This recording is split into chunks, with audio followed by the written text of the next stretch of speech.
Hi, my name is Tracy Hackshaw. I am from Trinidad and Tobago in the Caribbean region. I am the Deputy National Chief Information Officer in the government of Trinidad and Tobago. I work at the Ministry of Science and Technology. So right now I am the Vice Chair, one of the Vice Chairs of the Governmental Advisory Committee. I was elected in October 2012 and I'm in my second term now as Vice Chair of the GAC, re-elected at the last meeting in Buenos Aires.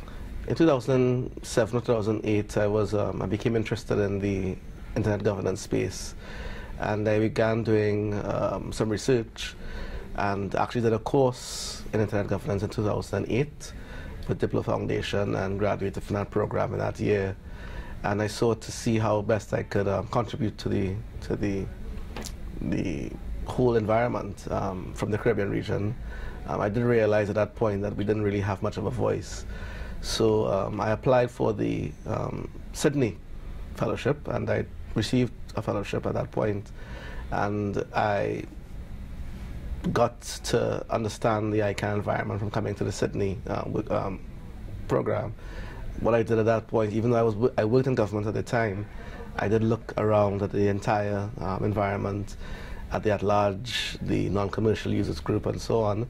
I actually joined non-commercial users group as well, and got interested in things like the Internet Society, as well as the GAC. I sat in the GAC meetings, was allowed to come in as an observer, even though we didn't have a seat at the table as yet. We had a membership, but our member was no longer active.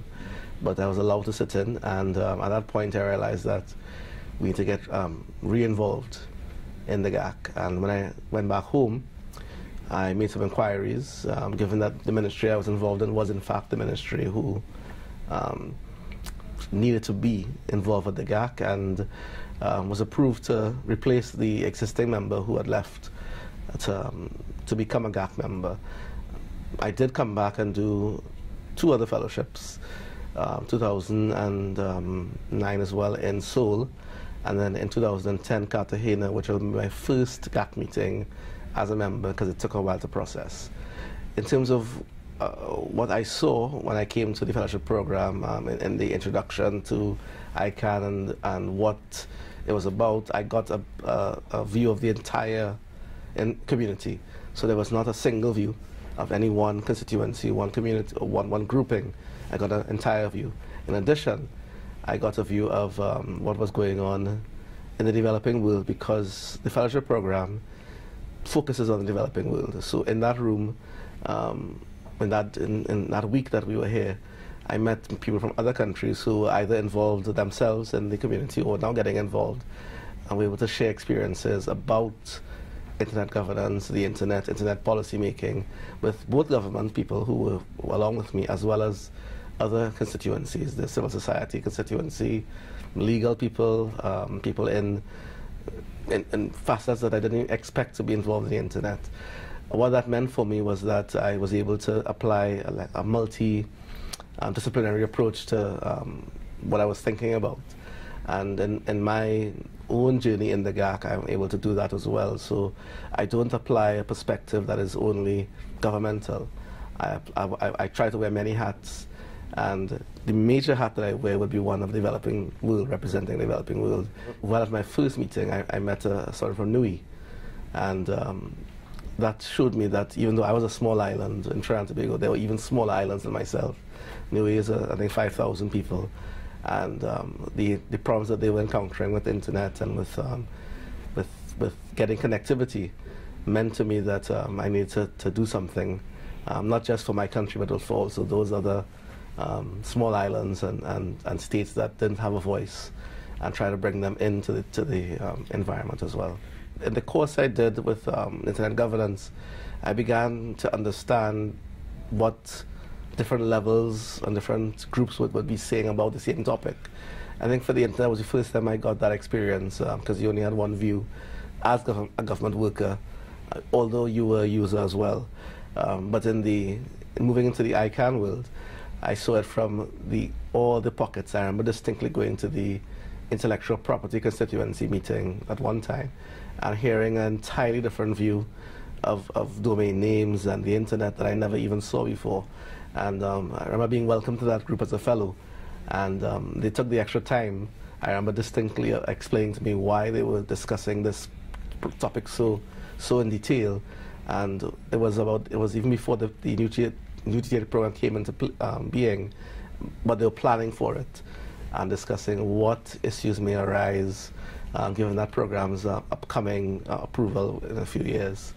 And it showed me that one-dimensional views of the internet are definitely not at hand, and you need to have multiple views, multiple glasses to wear to see this. And I guess the only way to make this work is to have all the players sit around a table and have this discussion. Whether you have this discussion individually and then come together, or have it all together, I think that view is the only way that we can grow the internet and make it more sustainable and more relevant for all our users.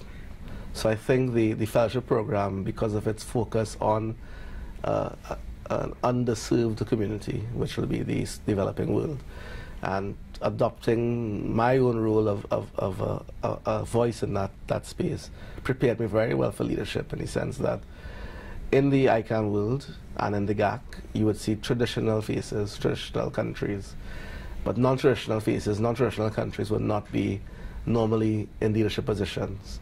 So it's mostly the European, or what I call the OECD type world, and you would not see too many of the other parts of the world. So you may see Africa, but you wouldn't see the Caribbean, you wouldn't see the Pacific. So it primarily allowed me to adopt that stance.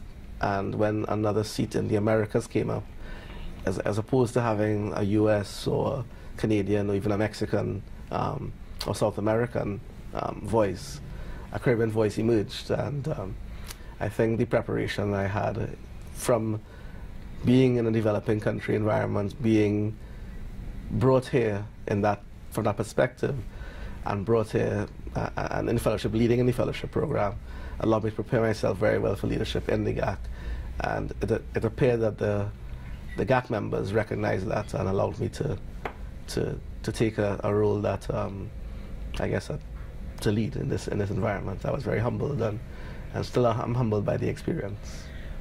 The only way we can ensure that the process that is underway today of transitioning from the environment that we currently exist into a truly global, a truly internationalized environment, will be to raise the voices, and not just the numbers, but the volume. So to my colleagues in Trinidad and Tobago, in the developing world, I would say that the only way that you can contribute, the only way you can really get involved, is to get involved, is to make that decision to say, I'm going to volunteer. The fellowship program is a volunteer program, and allows you to come in and contribute in a way that you may not have contributed before.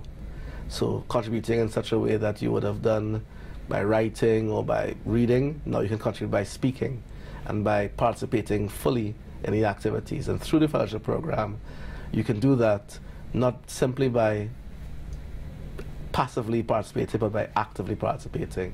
And I would imagine that is the best pitch I could make. You can actively participate in the massive changes that are going to be coming over the next year or two in the internet policy, internet governance space.